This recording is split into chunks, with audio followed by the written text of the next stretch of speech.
Ton horizon m'appelle et me sourit. Beyrouth, ton charme m'ensorcelle, ta beauté me séduit. C'est l'Éden de tous les temps qui m'enchante et qui m'attend. C'est la vieille féerie du Liban.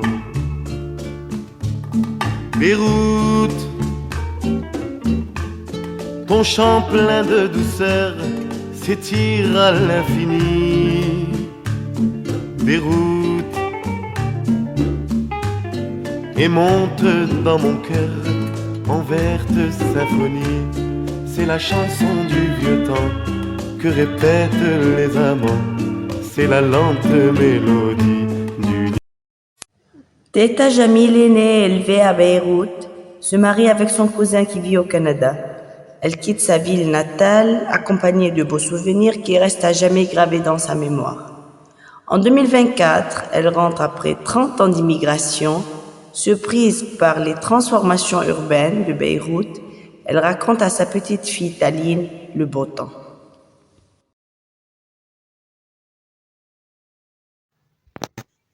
Allô? Oui, bonjour. Oui, ça fait une semaine que je suis arrivée à Beyrouth.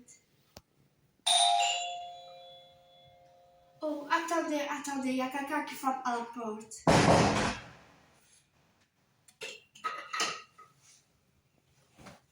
Qui est venu?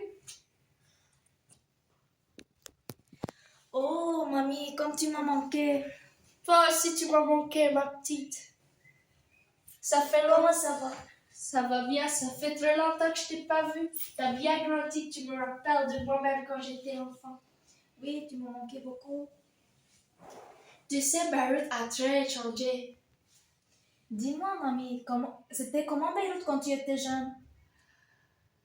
Regarde, imagine-toi assise dans un endroit, dans un petit coin du paradis, un endroit où le soleil brillait toujours, où la mer chantait des berceuses, où l'air sentait bon, les fleurs d'orange. Dès le matin, on se réveillait par le chant de mouettes et le clapotis des vagues. On ouvrait la fenêtre et se respirait à plein poumon l'air frais du matin. On n'avait qu'une envie, descendre parmi les rues et explorer la vie. Waouh, ça devait être incroyable. Et comment, mamie, tu la trouves aujourd'hui? Salut, tu sais, Beyrouth a beaucoup changé depuis mon époque. La ville s'est agrandie beaucoup, certes, même elle a perdu son âme. Le béton a remplacé la pierre, les buildings ont écrasé les anciennes maisons, les embouteillages incessants ont remplacé le beau chant des oiseaux. Oh, comme c'est dommage. Oui, mais il faut pas oublier que Beyrouth est une ville résiliente. Ses habitants l'aiment toujours. C'est vrai, mais pourquoi tout a changé alors?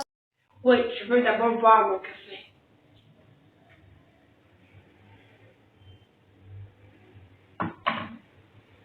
La cupidité de l'homme qui ne pense qu'à l'argent et à s'enrichir, l'homme qui n'a jamais pensé qu'à ses intérêts, oubliant qu'en faisant mal à la nature, il se fait mal à lui-même. Mais comment? Le changement climatique, les maladies respiratoires, le manque d'eau potable, le stress et encore, ça ne finit jamais. Je me rappelle de la vague de chaleur de l'an passé. C'était insupportable. Il faudrait vraiment créer le changement. Pour créer le changement, il faut que l'homme change sa façon de vivre. Il faut qu'il respecte la nature. Il faut qu'il protège la planète. Il faut planter des arbres, réduire la pollution, utiliser des sources naturelles pour travailler à travail professionnel. C'est le devoir de chacun de nous. J'espère, Taline, de tout mon cœur qu'un jour l'homme va savoir que la nature est très importante pour sa vie. Tout à fait, j'espère qu'on pourra un jour retrouver la beauté d'enfant.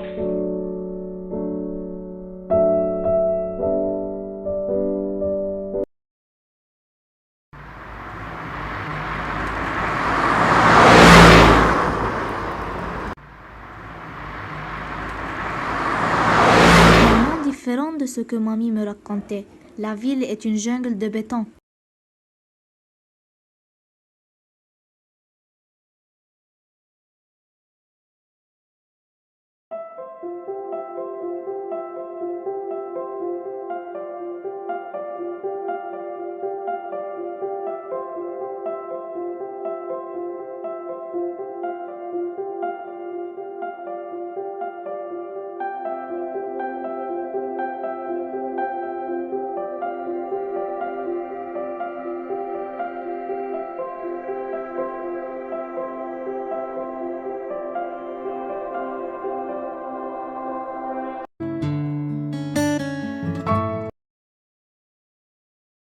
Il doit y avoir un moyen de rendre Beyrouth plus verte.